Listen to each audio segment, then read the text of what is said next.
the feeling after passing that was unparalleled by any other check ride I've done.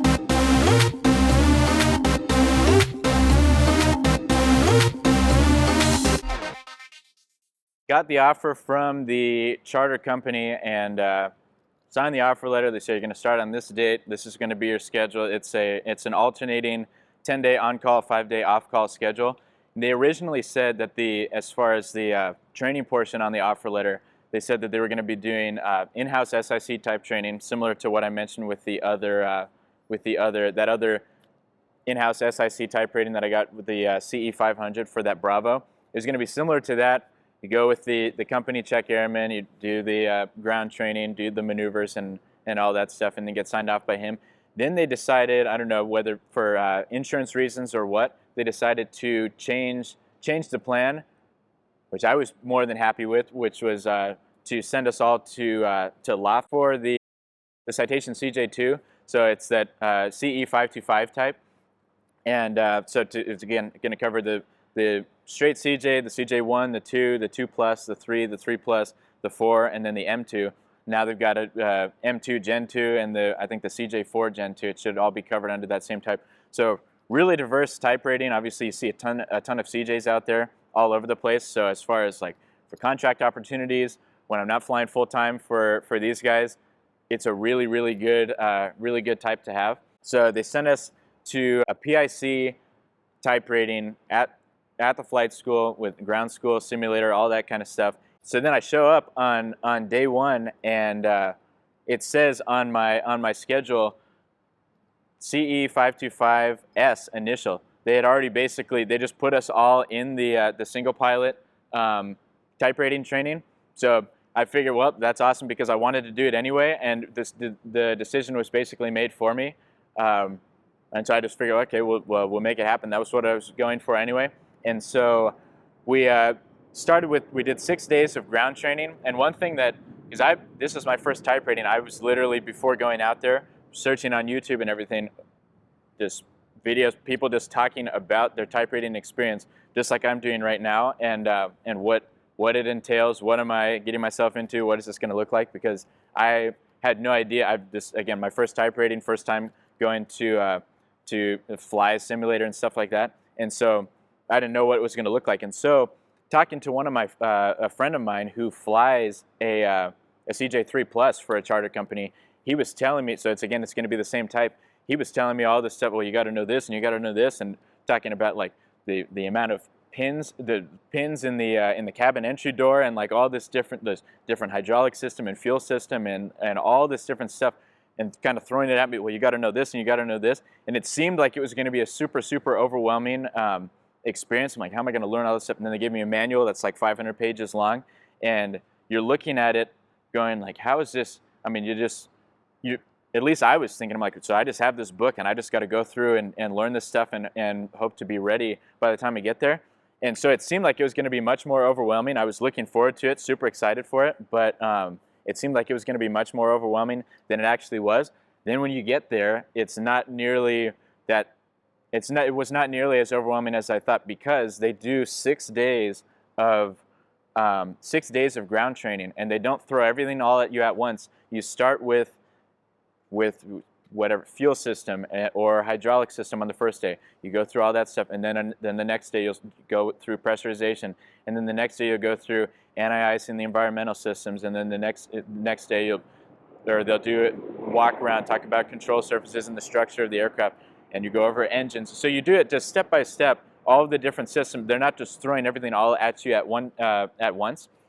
And so it just all builds on itself. You go over the fuel system or hydraulic, whatever they want to start with, and you take a bunch of notes as you're going. They give you different study material.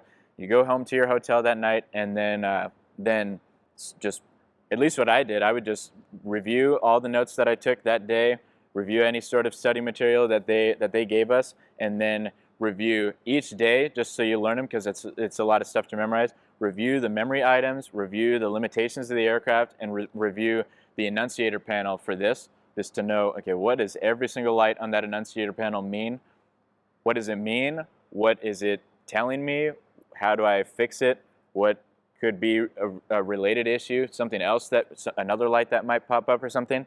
And so go over all of that stuff, and then the next day, then you throw in another system. So then maybe your pressurization. So now you've studied the hydraulics, throw in the pressurization system, take a bunch of notes on that. That night, study the notes that you just took on pressurization.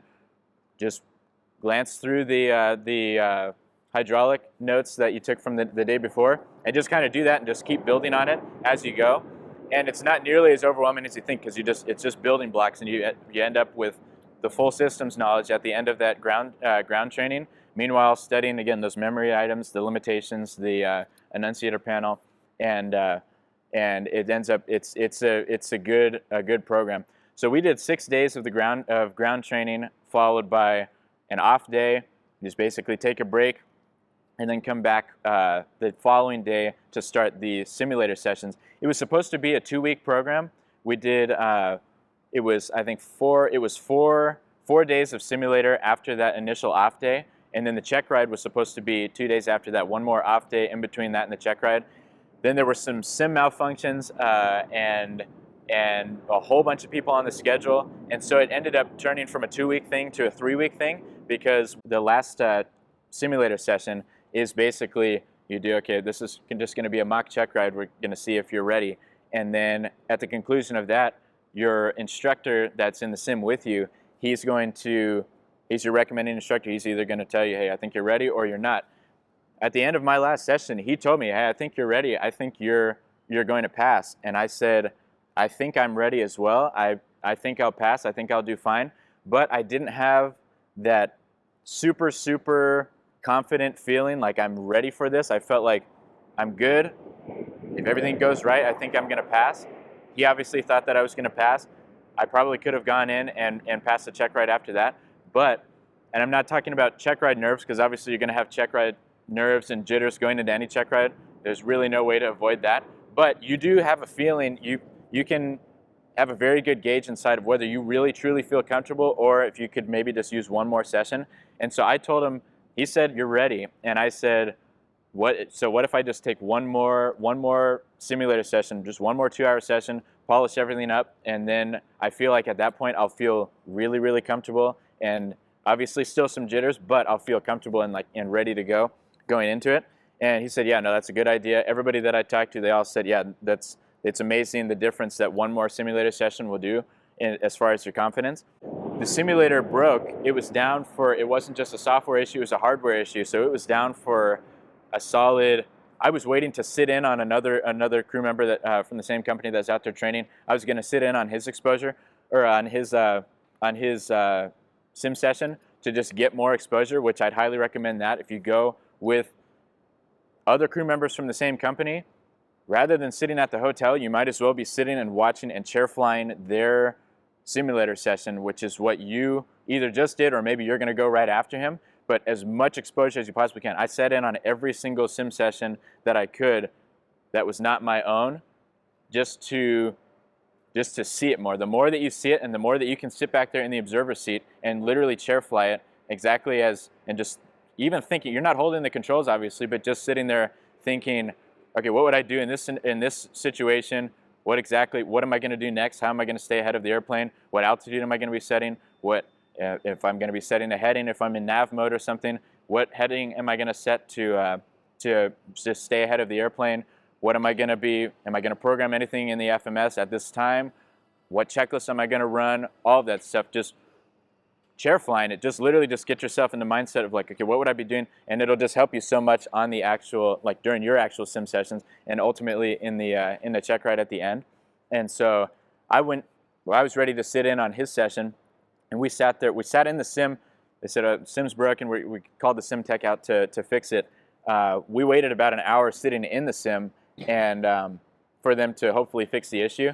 And it wasn't looking like it was getting fixed quite yet. So we then got out of the sim and just sat in a classroom. And the instructor that we were with was a really, really cool guy. So he just started. It wasn't, by no means was it a waste of time, because he just started giving us this basically like a mock oral, a ground session. We ended up waiting and doing ground training with him for about 4 or 5 hours while they worked on the sim, and they never got it up and running. His check ride was supposed to be that night after he went in for, so he did the same thing, extended his training by just one simulator session just to polish everything up.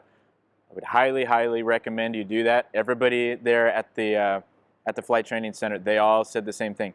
If you feel like you could just use one more, it'll work wonders as far as your confidence and how good you feel going into the check ride.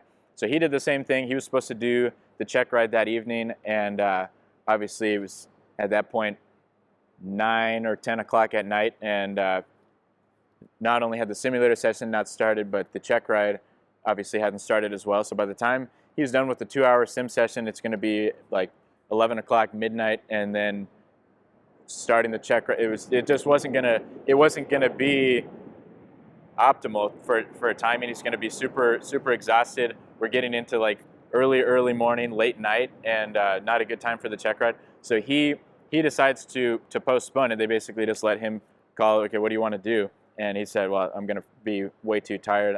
Let's postpone it. There were so many people on the sim schedule for that whole week that we didn't know that we were going to basically. They had every slot filled, so it bumped us back about 5 or 6 days, and where we were hanging out there waiting for. We kept waiting. Oh, maybe we'll be able to squeeze in here or there, and it was just so busy. So it bumped it back about 6 days or so. It was about 6 days, and then we both did our practice sim session right before, just kind of to polish everything up, and then just any cobwebs from the 6 days that we hadn't been in the sim, brush those off, and then went in for the check the next day, and ended up passing that, which is just the most incredible thing. Any check ride that you pass, any check ride, your private, your instrument, your commercial, it's the most amazing feeling on earth. But for me personally, I don't know if this is the same for everybody, this check ride in particular the feeling after passing that was unparalleled by any other check ride I've done leading up to that, because each check ride you pass it and you feel you're on cloud 9 million. But with this one, it was like there's so much more riding on it because it was hired by the company, so you must pass this check ride in order to fly for this company. And then knowing everything that, I mean, this is the dream. I've now been hired by this company, and everything is riding on this, and it's my first type rating. It's in a jet. It's a single pilot type rating. So again, you're not in a crew environment. You don't have anybody sitting next to you to run a checklist or to troubleshoot while you fly, or vice versa. You're flying. You have your autopilot to help you, and in some cases they'll fail it, and then you're hand flying and running your checklist and doing communications and troubleshooting any other issue that might come up. And so it's all you. So it was an intense training for sure, intense ground training, intense simulator sessions. But again, this is something that I'm so passionate about, that every single moment of the training was so enjoyable. Unlike a lot of other things, you're studying stuff in high school, even some of the stuff in college, you're like, I'm not like a huge fan of this stuff, but you do it because you have to. This stuff, every single moment of the training was all stuff that I'm so interested in, that I want to learn every single aspect of how does all this stuff work, how does the systems knowledge, all that kind of stuff, how does this system relate to this one, and how does all that stuff work. It was an absolute blast. And then yeah, to pass this check ride with everything riding on it, and with 3 weeks spent out there study with your face in a book or in the simulator, the feeling is indescribable. It was just absolutely incredible. Such a blessing to be able to go in for a type rating, for this single pilot PIC type rating at less than 600 hours, and then to pass. It was just, yeah, it was such a blessing. Hey gang, here from Hangar Talk. Thank you so much for plugging into the channel, liking, subscribing. We appreciate all you continuous subscribers, and we can't wait to see you on the next one.